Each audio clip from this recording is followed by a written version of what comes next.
Mike Gapes. Speaker, the debate today is probably unnecessary because we have not yet left the European Union, and we will almost certainly not leave, if we do leave, with no deal.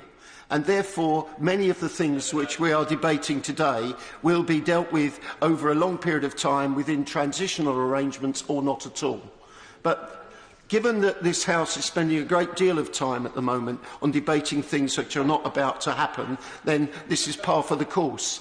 Can I just comment about Venezuela?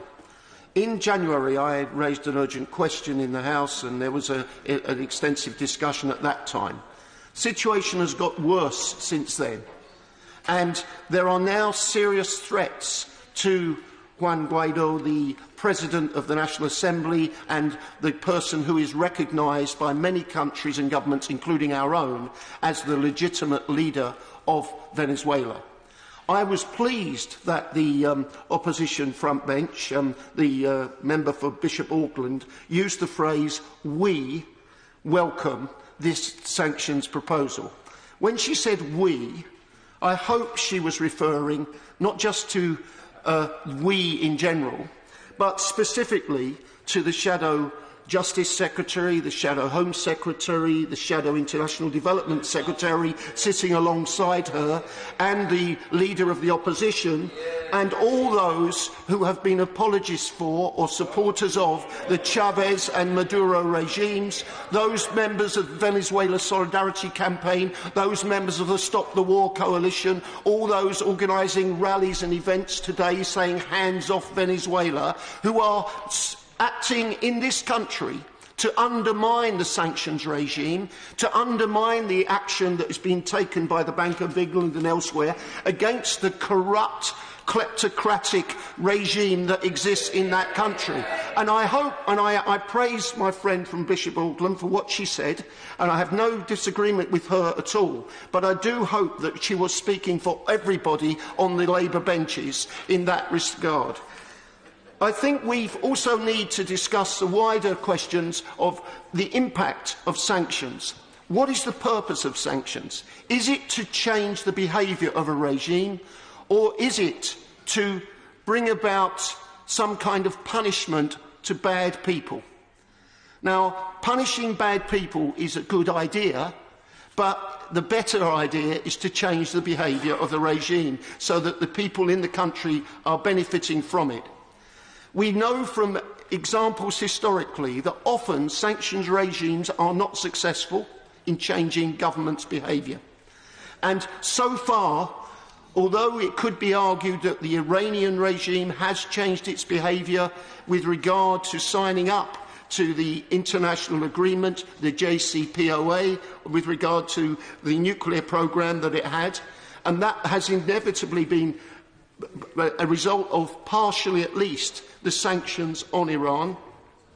A bigger reason might be that they actually have a long-term view and want to have an agenda which, thinking in 10, 15, 20 years ahead, they take the heat off now, but secretly do what they did in the past with the covert facilities at Qom and various other programmes to get around the international sanctions. So we have to maintain... I give way to my friend. In relation to what he says about Iran, then, would he agree that their desire to wipe out the State of Israel it's an ideological hatred that they have? Iran and Israel are 1,000 miles apart. They've got no regional material competition, nor does Israel have any significant effect on the lives of Iranian citizens. And the long-term effect of sanctions against an ideological regime is unlikely to succeed. Well, the basis on which Iran was sanctioned was not because of its generalised foreign policy, or because of its abuse of human rights internally, or because of the terrible things that it's done to support the murderous Assad regime in Syria, or what it has done in regard to the situation in Lebanon, or what it's doing supporting the Houthis in Yemen, or its attitude to and hostility to visceral hatred of the idea of self-determination for the Jewish people and a state of Israel. it was because of its nuclear programme. And therefore, there may be arguments to extend Iranian sanctions, but so far we have to recognise this is about the current sanctions regimes. And in conclusion, Mr. Speaker, I would just make one other point.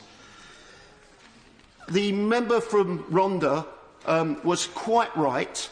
British governments, successive British governments, have played a very important role when the other governments were wobbling, when other governments, like the Hungarian Orban government or the Italian government, he mentioned Berlusconi, but the current Salvini government is doing the same thing, have been complicit in being friendly to the aspirations of Putin to weaken sanctions regimes. And we have stood firm, we and France and a few others have led the way on having tough sanctions. Sometimes our EU partners have been divided. We've tipped the scales towards a more robust regime.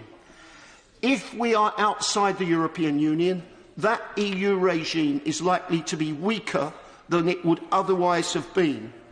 And we will also find ourselves, if we are outside the EU, facing all the economic problems that will come with that, susceptible to more pressure from other countries to go soft on sanctions because we will not have the collective weight of the European Union behind us.